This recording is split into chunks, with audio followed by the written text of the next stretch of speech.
आदरणीय मेरे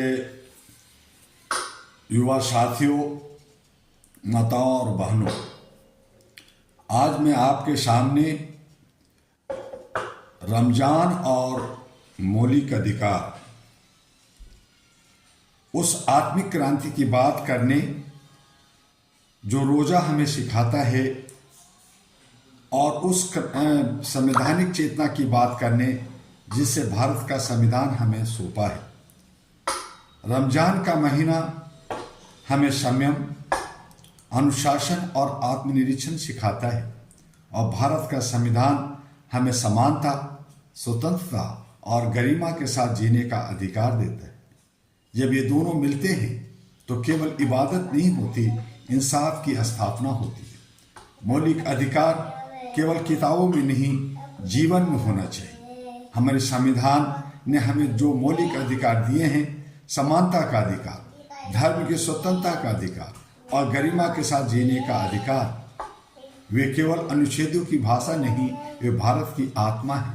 रमजान हमें सिखाता है, भूख को महसूस करो ताकि अन्याय को समझ सको, प्यास को सहो ताकि वंचितों की पीड़ा को पहचान सको। जब एक रोजेदार इफ्तार के समय दुआ करता है तो वह केवल अपने लिए नहीं, पूरे समाज की भलाई के लिए करता है।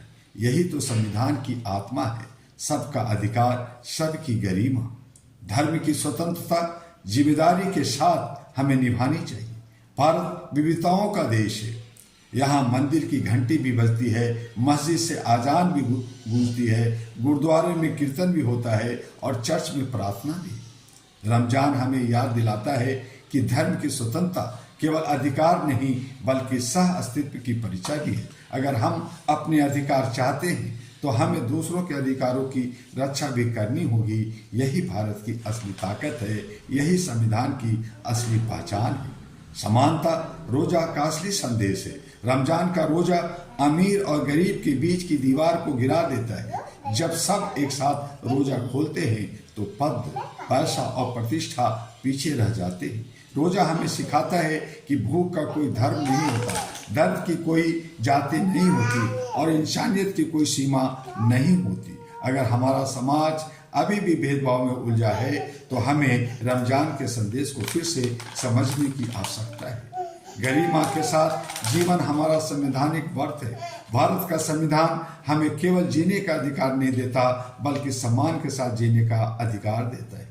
जब हम ज़कात देते हैं, जब हम किसी भूखे को भोजन कराते हैं, जब हम किसी वंचित के आंसू पोंछते हैं, तब हम संविधान को व्यवहार में उतारते हैं। रमजान का असली रोजा सिर्फ पेट का नहीं बल्कि अहंकार का होता है और जब अहंकार टूटता है तो इंसानियत मजबूत होती है। एरा ग्लोबल की प्रतिबद्धता है, एरा ग्लोबल का उद्देश्य है human rights beyond borders.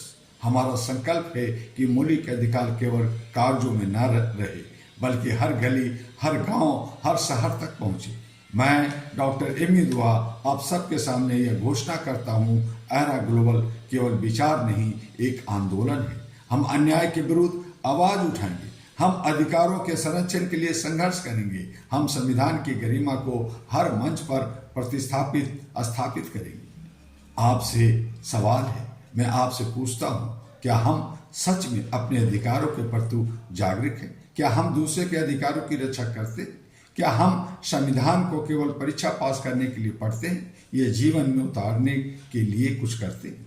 Ramzan हमें आत्मनिरीक्षण का अवसर देता है। आइए इस अवसर को सामाजिक जागरण में बदल दें। रमजान का चांद हमें याद दिलाता है कि अंधकार चाहे कितना भी गहरा हो, प्रकाश की एक किरण पर्याप्त होती है।